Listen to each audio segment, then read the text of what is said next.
नमस्कार, मैं आपके साथ विभा उपाध्याय और आप देख रहे हैं न्यूज 18 बिहार झारखंड का डिजिटल प्लेटफॉर्म। ग्रीनलैंड यानी बर्फ, सन्नाटा और ठंड का देश, जहां दिन का तापमान 1 से 2 डिग्री और रात में -4 डिग्री तक चला जाता है।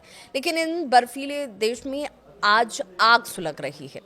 अब इस आग की वजह क्या है? अमेरिका के राष्ट्रपति डोनाल्ड ट्रंप को लेकर सवाल उठ रहे हैं। आमतौर पर शांत रहने वाला ग्रीनलैंड इन दिनों उबाल पर है। यहाँ लोग सर्दी से बचने के लिए घरों में रहते हैं, लेकिन इस बार हालात बिल्कुल अलग हैं।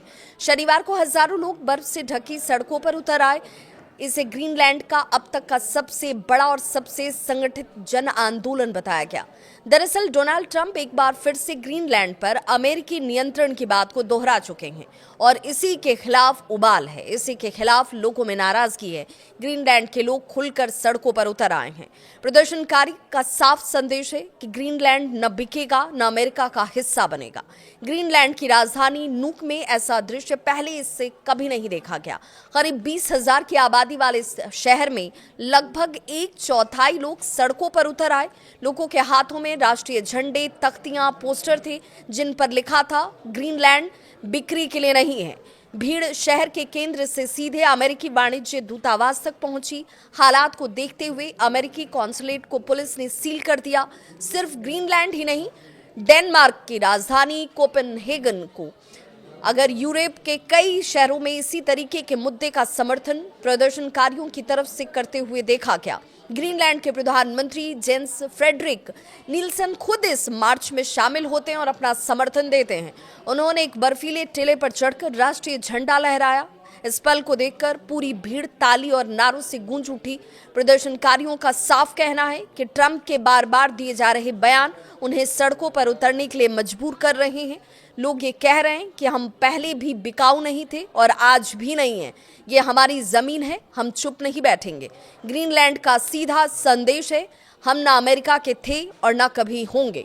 इसी बीच अमेरिका से ये भी खबर आई कि डोनाल्ड ट्रंप ने डेनमार्क और कुछ यूरोपीय देशों पर 10% टैरिफ लगाने का ऐलान तक कर दिया।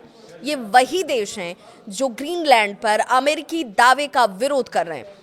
इस खबर के बाद प्रदर्शनकारियों का गुस्सा और भड़क उठा, लेकिन लोगों ने कहा कि आर्थिक नुकसान से ज्यादा जरूरी है अपनी आजादी और आत्मनिर्णय।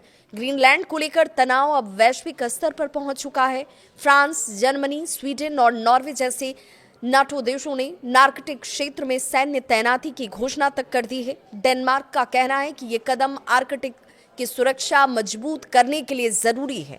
डोनाल्ड ट्रंप का तर्क हालांकि इसके बिल्कुल उलट है। वो कहते हैं कि ग्रीनलैंड अमेरिका की राष्ट्रीय सुरक्षा के लिए बेहद अहम है। उनका ये भी कहना है कि अगर अमेरिका ने ग्रीनलैंड पर नियंत्रण नहीं किया तो चीन या रूस यहां पर अपना प्रभाव बढ़ा सकते हैं। हालांकि रूस ने इस दावे का मजाक भी उड़ाया और व्हाइट हाउस साफ कर चुका है ट्रंप पीछे हटने वाले नहीं हैं। ट्रंप ने जून तक का वक्त देते हुए ये भी कह दिया कि अगर कोई देश इस मुद्दे पर अमेरिका के साथ नहीं आता है तो इस पर 25% तक का टैरिफ और बढ़ाया जाएगा। एक तरफ बर्फ से ढका ग्रीनलैंड, दूसरी तरफ अमेरिका की महाशक्ति वाली नीति।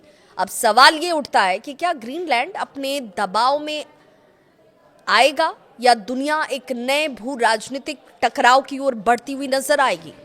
आप इस मामले को कैसे देखते हैं? कमेंट में अपनी राय जरूर साझा करें।